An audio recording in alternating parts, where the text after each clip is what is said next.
You're listening to the Good Question Podcast with Richard Jacobs. Our goal is to make each of our guests exclaim, that's a good question. I don't know the answer. Because when that happens, it means you, the listener, may be inspired to learn more beyond the interview and to ask great questions yourself that lead to new insights. In this podcast, we cover historical and current anthropology, comparative religion, and history. Welcome, and let's get started. Hello, this is Richard Jacobs with the Good Question Podcast. I have Steven Kull. He's the founder and president of Voice of the People. The website is vop.org. He's a political psychologist and a director of the program for Public Consultation, part of the School of Public Policy at the University of Maryland. So we're going to talk about the public policy issues that he's been working on. So Steven, thanks for coming. Thanks for having me. If you would, tell me a bit about your background. How did you get interested in the issues that you work on today? Well, as mentioned, I'm a psychologist, and I got increasingly interested in the problems that occur between the public and policymakers. I did some studies with policymakers, some interview studies, and found that they were making a lot of assertions about the public that they were very confident about.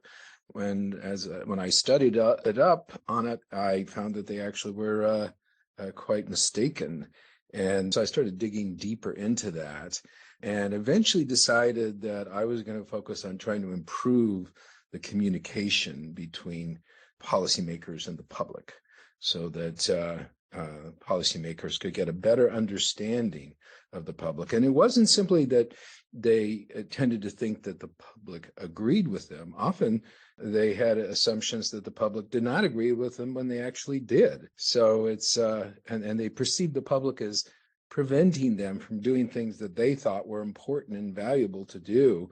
They tended to assume the public had a very narrow perspective about the future, only thought about their pocketbook, just didn't think about the long term. And when in fact the public was quite ready to think in those terms, in a larger time frame, and not just in terms of personal self-interest. So what are some of the public policy issues today that you're looking at? Maybe we can delve into them a bit. Well, it's quite a wide range. We've developed a kind of unique method for surveying the public because we found early on that the public doesn't, there are a lot of issues that the public doesn't understand very well. For example, we did a survey early on about foreign aid, and we asked, well, how much of the budget do you think goes to foreign aid? And the median estimate was 20% of the budget. And then we asked, well, how much do you think it should be? And the median estimate was, 10%. I think they thought it was 20%. We said, how much should be? And they said, how about making it 10%? And I asked, well, how would you feel if it were 1%, which was what the actual number was? And hardly anybody thought that was too much. So what we have been doing is we developed this method where we explain issues that are foreground in Congress, that are that are foreground in congressional legislation, and we give them a briefing on the issue, and then they evaluate arguments pro and con, and all of this content is reviewed by experts for and against the proposal. So, turning to your question about what are some of the topics, it's just a very wide range. We just did one recently on abortion. We've done immigration. We've done criminal justice. We've done ones related to U.S. foreign policy. The list goes on. Poverty programs, the environment, and energy, and all of these processes that people go through as part of this surveys. We call them a policymaking simulation, where we effectively put them in the shoes of a policymaker, and then they get the briefings and the pros and cons. And those are all available. You can see them online on the vop.org site, and then you can see the results. Yeah. Well, what does that mean? So someone is a decision is put in front of somebody as if they were a policymaker, and they're given all the briefings that a policymaker would get. That's right. We're trying to simulate that process. You tend to think that members of Congress are big experts on everything, but they're really not. There might be a few things, but they get the kind of briefing that they might get from a staffer, and then then they hear arguments, the kind of arguments they might hear on the floor of Congress in the floor speeches. What do people notice about that process? Like, what are they?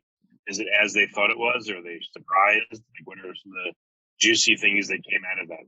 Well, what's really interesting is that in most cases, they find the pro argument and the con argument convincing.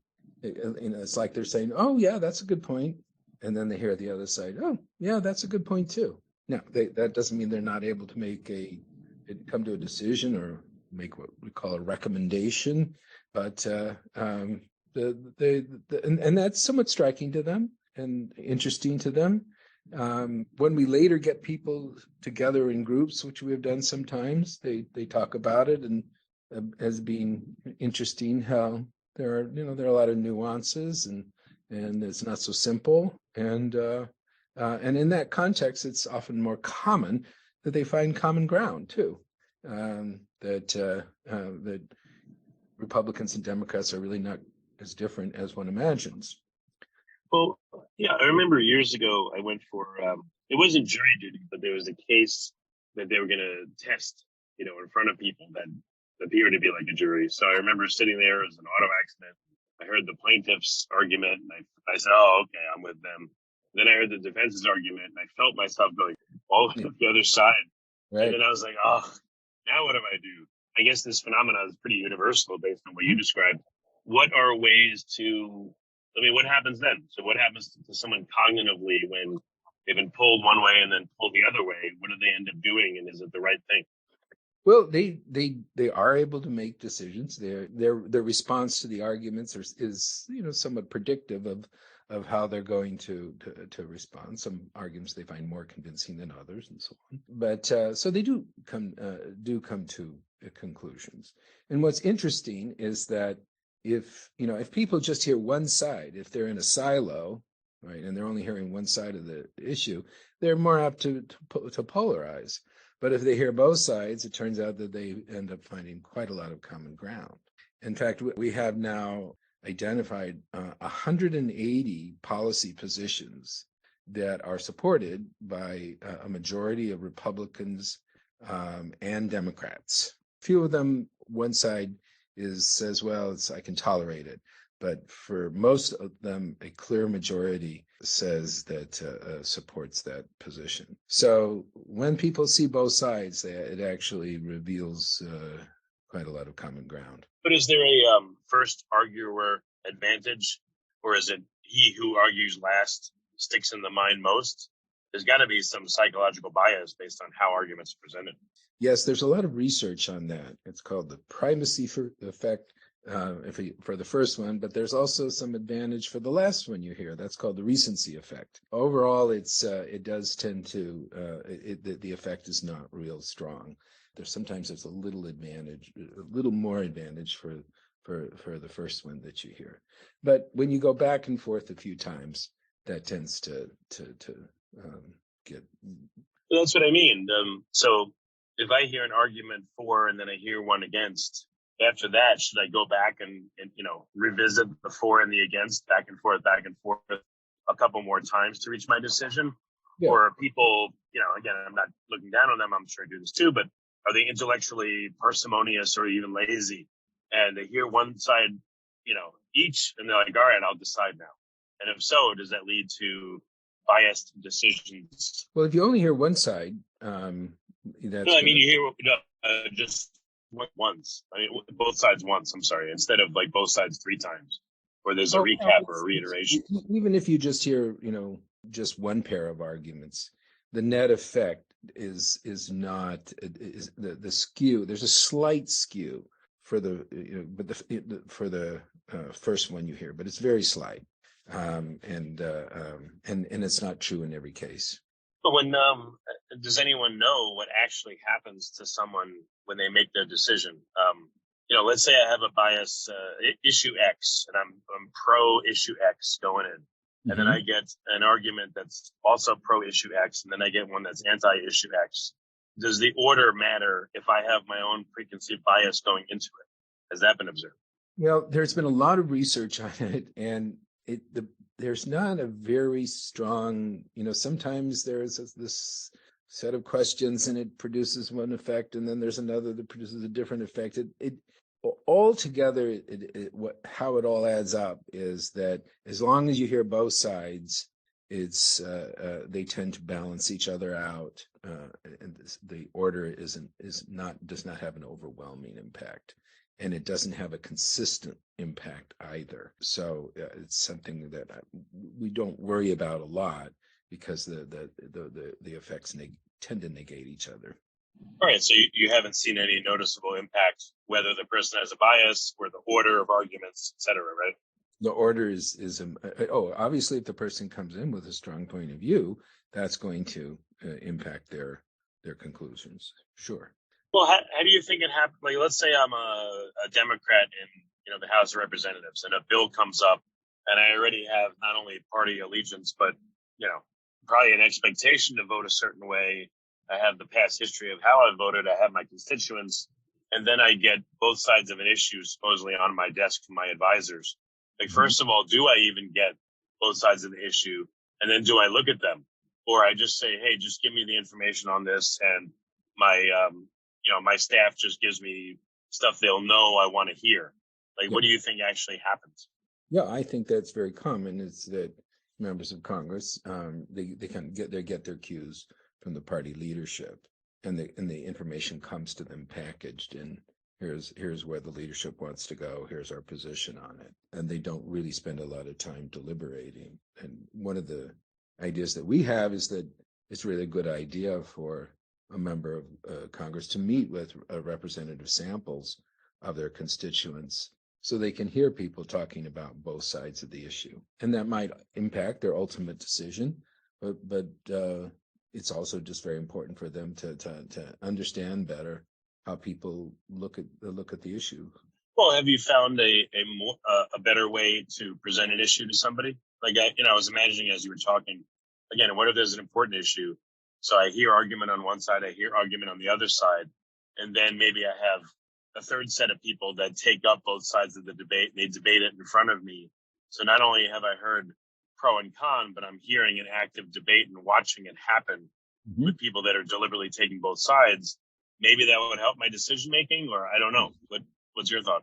I think it would. I think it does lead to more nuanced decision making, and people can then, they can still make decisions, but it's now they have a more nuanced understanding of the different points of view.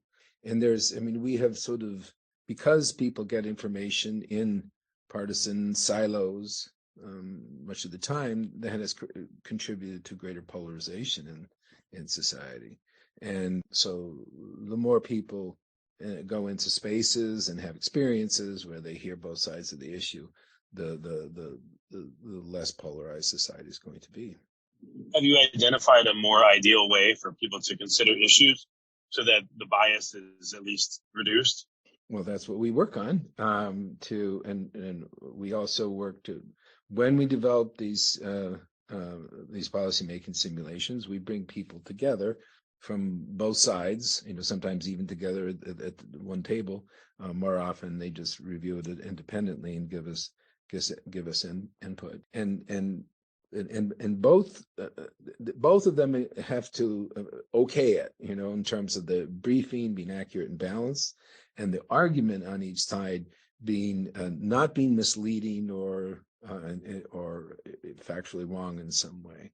So the idea is to create an accurate representation of the discourse of the debate that's going on in Congress. And when that happens, when people are fully inside it, they are able to deal with it much better than is often assumed, and they are able to come to coherent responses.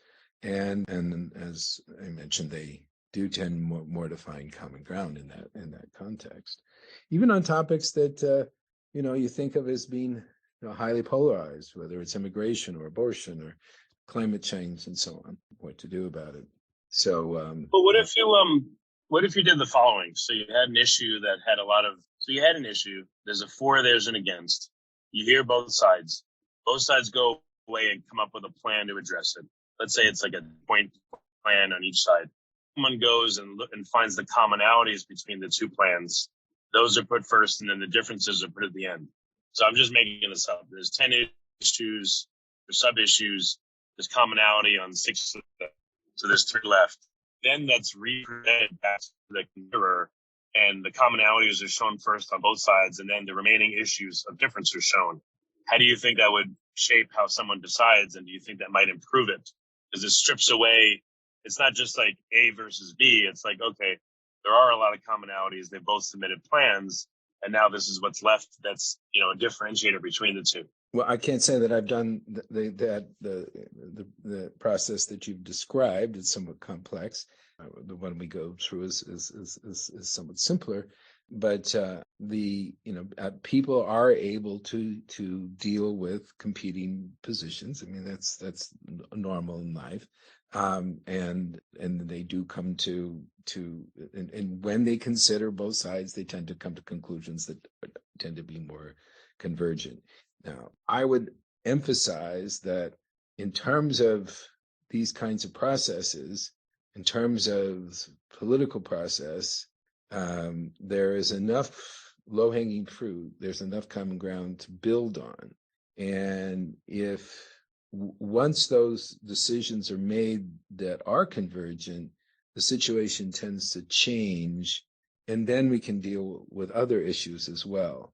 So sometimes there's a tendency to focus heavily on, but there are some areas where we don't have common ground.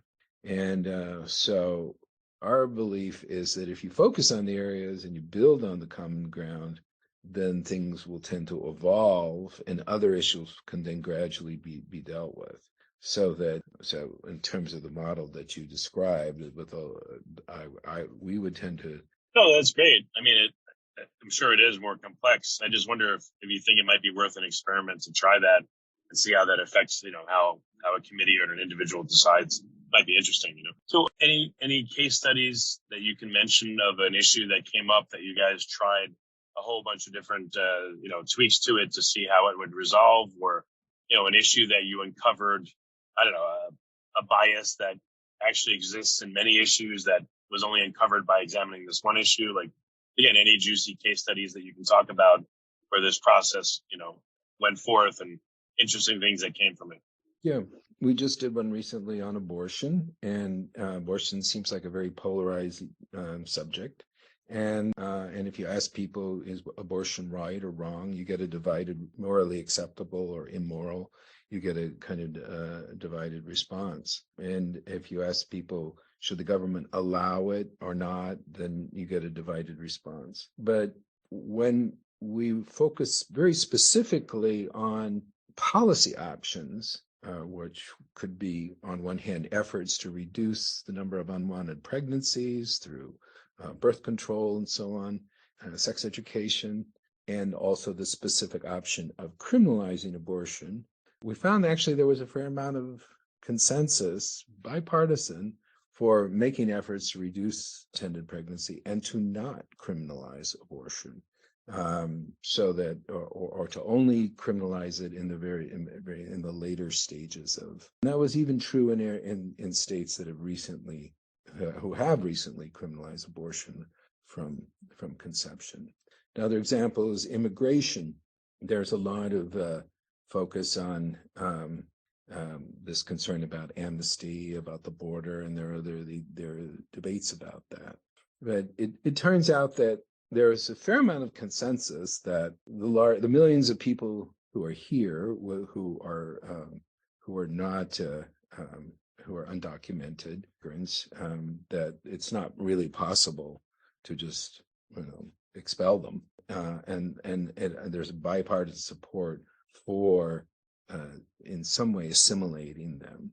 But there's also concern about slowing the flow of immigrants into the country, but there's not consensus about the border wall. What there is consensus about is to have systems it's called the E-Verify system, where the focus is more on employers needing to verify the status applicants. So, but all of this is kind of one big package, because if you turn on the verify system and there's still these millions of people who are in an undocumented state, then that would be very disruptive to the economy, and people recognize that. They respond to arguments along those lines. That's how you can tell really how people are thinking. But as a total package to move toward assimilation into a legal system, and that total package is what people seem to want, and for which there is bipartisan support. But I don't think people get issues presented at all like this. They just asked, "Oh, are you pro or anti-abortion?" Yeah. But it's foolish because it ignores everything beneath it. And then when a bill comes to Congress, most people don't even know what's in it. Yes, and why is this not communicated? Are you for or against abortion? Why not instead say, here are 3 to 5 issues that surround abortion. Knowing them, what is your stance on these issues, instead of just this one word that hides tons of nuance? Exactly. Are you for or against abortion? That's just really not the question. The real question is, okay, what are what we call the choice points here, and that are legislation? What are the proposals that are being considered in a very specific way? And we put them forward, and then we give the briefing, the pros and cons, and people are able to come to very precise conclusions. And then members of Congress can actually get input from their constituents. Now, we all know that the public is very frustrated with government. There's trust in government is low, and has been consistently low. Views of Congress are quite negative. And we've done it before we established this method.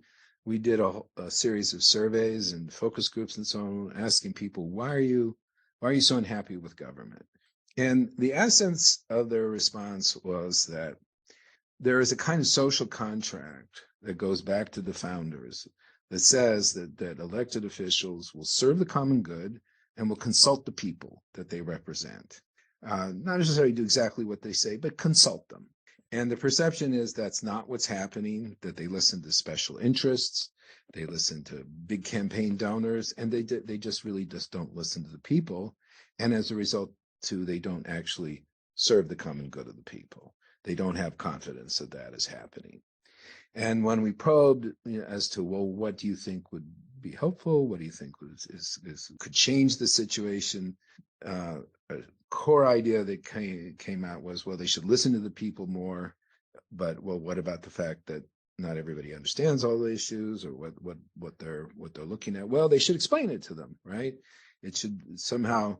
And a representative sample should get a briefing about it, and then they should hear what those people have to say about it. That should have more influence than whatever the first thought people have who haven't. So that's basically how we developed this method. That it's really and this has this potential to restore this trust.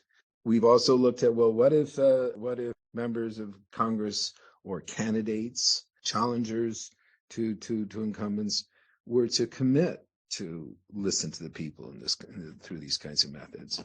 And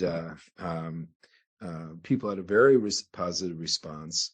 More than 4 in 10 said that they would even cross party lines to vote for a candidate who would make a commitment to listen to the people. Yeah, I don't know. It's no surprise. I never get asked anything. I'm sure surveys go around, periodically that you guys do and other people do, but I've never been asked once by a politician, what do you think about these issues, or even been told what the issues are. They just act. So it's no wonder why people are not happy, because, again, you may elect the person, but then they just do whatever the heck they want. They're not asking. They're not, imagine if a candidate promised every week to meet with various people, at least one person that makes up their constituency, a business owner on week 1, an individual, worker on week 2, or whatever, and post that. Here's what they're saying. And what if they put out a list of, here's the top issues that are before me in the legislative body I'm a part of. Would you guys please rank them in order of importance? Which ones do you want me to focus on? There's none of that. And if they had Right. that and they made it more participatory, I think people would be a lot happier. Yes, and it's also important though that it's done systematically. I mean, there are members of Congress who will just send out an email and say, think about this, and and the people who respond or who write letters and so on, that you don't know if they're a representative sample or if they're connected to a special interest or something like that. So it is important to do it in a systematic way so that you know that who you're really hearing from. And it's also important to give people information that's balanced. And I mean, there are some members of Congress who might have trouble presenting an issue in a balanced way, because they have a strong feeling about it. So it's probably better for some other people to present the issue. So it can be done systematically. I might add too that for your listeners, if you want to do something like this, you can go on our website, Voice of the People, VOP.org, and you can go do the simulations yourself. And at the end, you can pull together your recommendations and enter your address, and then it just gets sent off to your members, your representatives in Congress, and that can all contribute to their understanding of more of an understanding of their constituents. So, and members of Congress can actually say, hey, you might want to go try one of those simulations. There are also people who do a new kind of town hall meeting where they get a representative sample of people to come to the meeting. Usually it's done electronically, but then they also brief them before they come.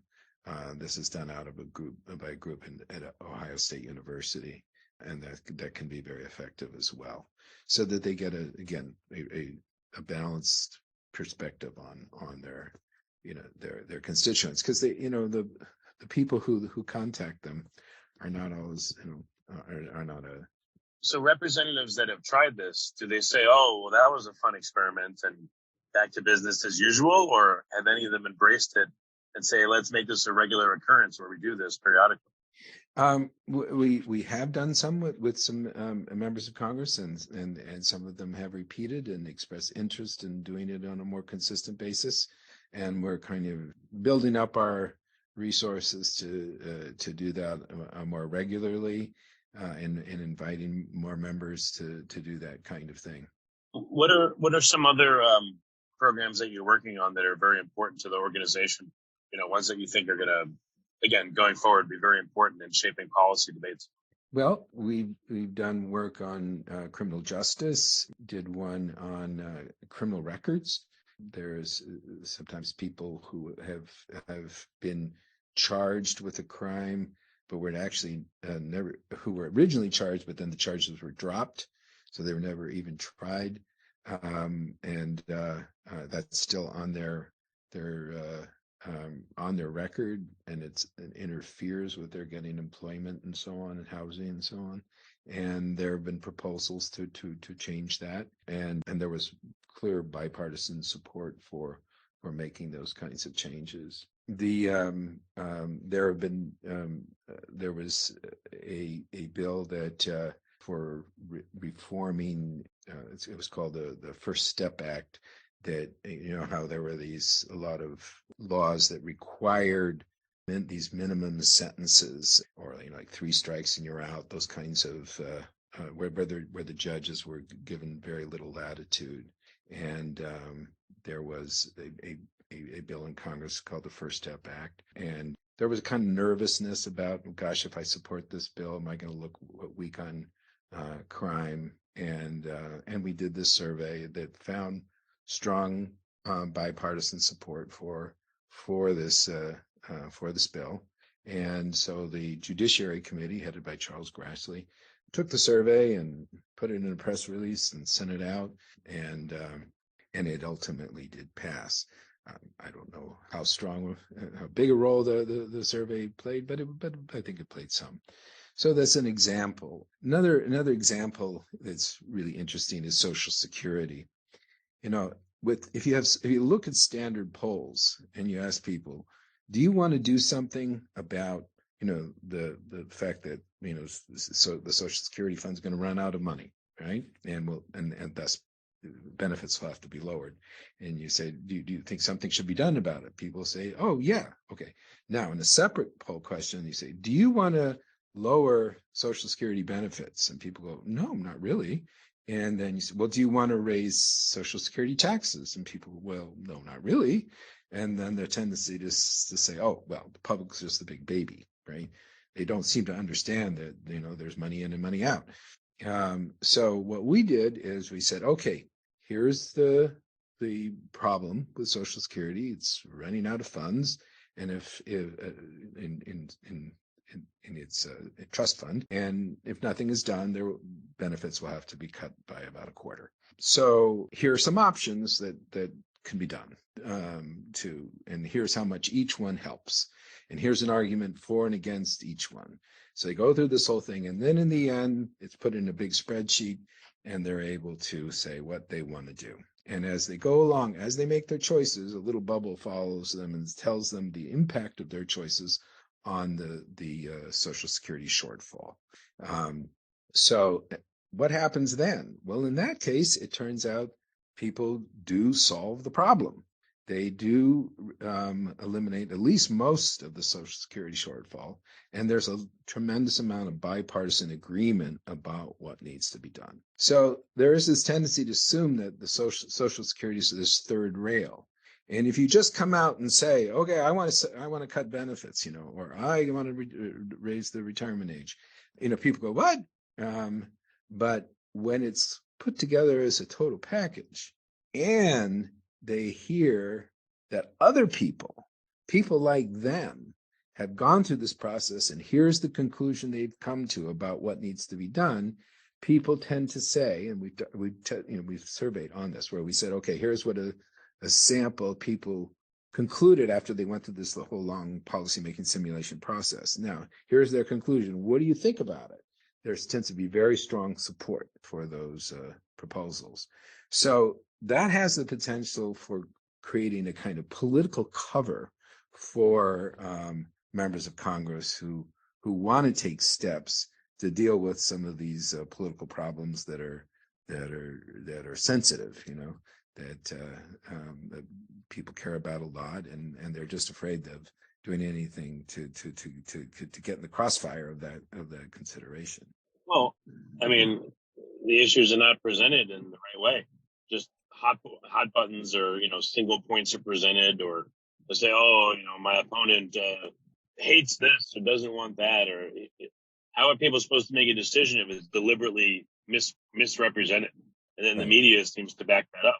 So I don't know how anyone could make a proper decision. It's just, and it seems the intent of, again, media and politicians is not to present an issue for consideration, but to make it look like it, and just, pick a point or two that they know will inflame their base, so they can support it, vote for it. Mm-hmm.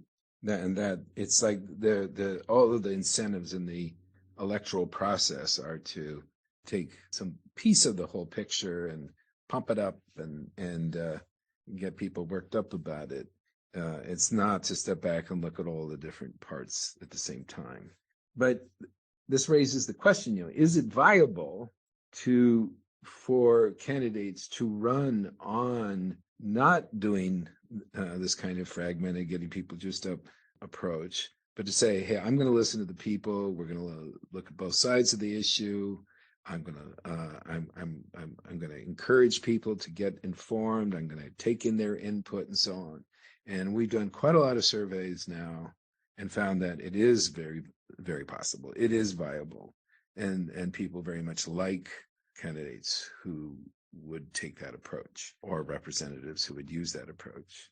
And we've tested also possible attacks on those candidates who would do that, saying, attacks like, well, they're just listening, to people who don't really know anything. They're putting their finger to the wind. They're not showing leadership and so on.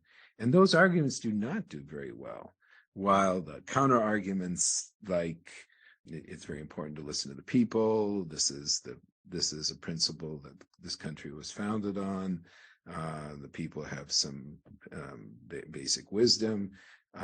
Those kinds of arguments do much better. So it is really politically viable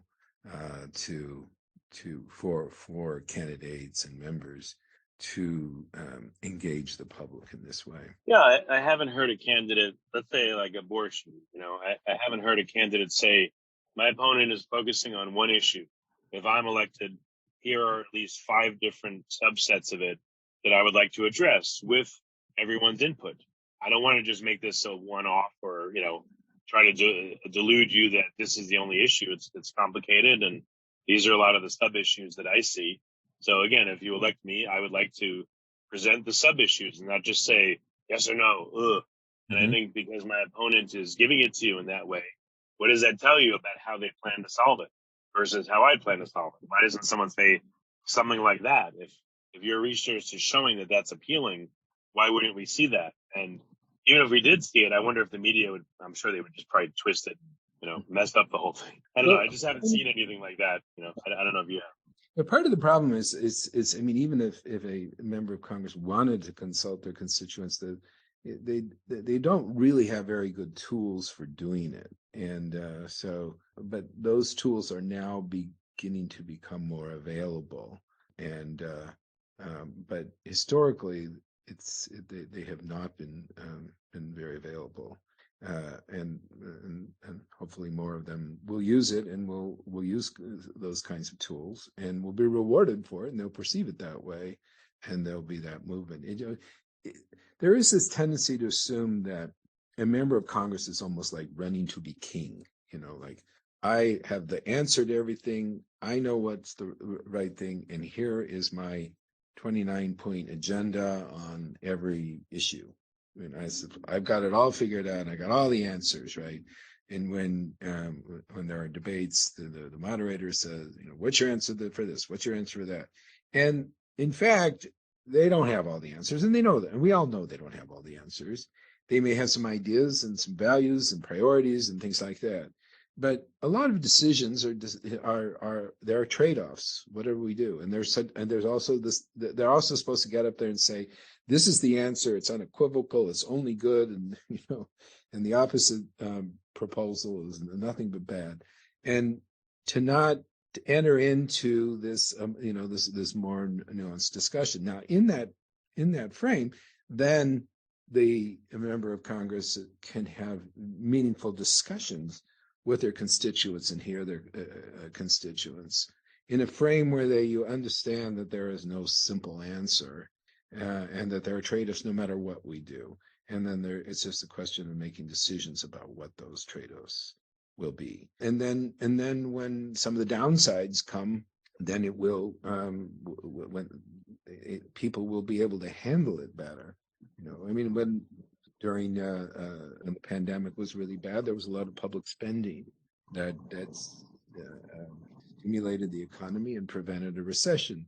But now we're having some downside with it leading to some inflation. But these things tend to be seen as this fragmented. They're not seen as related to each other. Decisions we made here had some downside effect. They had positive effects, but they also had some downside effects. And all of these things need to be viewed in a more coherent way, rather than just like, oh, inflation bad leadership, rather than it being a function of decisions that were considered. Okay. So what's the best way, Steven, to get resources from, your organization? Where can people go to find out more, to try out some of the methods you're talking about, and to see what you're discussing and go deeper? Yeah. The website is vop.org, Voice of the People. I should just clarify a little bit. There's a program at the University of Maryland called the Program for Public Consultation, which is part of the School of Public Policy. And it develops the simulations and then runs them as surveys nationally, and in some cases in particular states and districts. Now, then Voice of the People has put those simulations online, and so you can go online and go through the process and come to your conclusion about what should be done on regard to Social Security or criminal justice or climate change, immigration, and then you can then forward your conclusions to your members of Congress. And these are conclusions about specific legislation that they will probably be voting for in the not too distant future. So that's just go to the section under policymaking simulations, and you can also then see what other people, other citizens conclude on these issues as well. Okay, very good. Well, Steven, thanks for coming. It's been a good call, and I appreciate your time and your interest. Thanks for having me. Thank you for listening to the Good Question Podcast. Please email support@thegoodquestionpodcast.com if you have any referrals to great guests for us to interview. Visit thegoodquestionpodcast.com to hear more interviews. And please help us spread the word by rating and reviewing us on Apple Podcasts, iTunes, Spotify, YouTube, or wherever you listen to this podcast.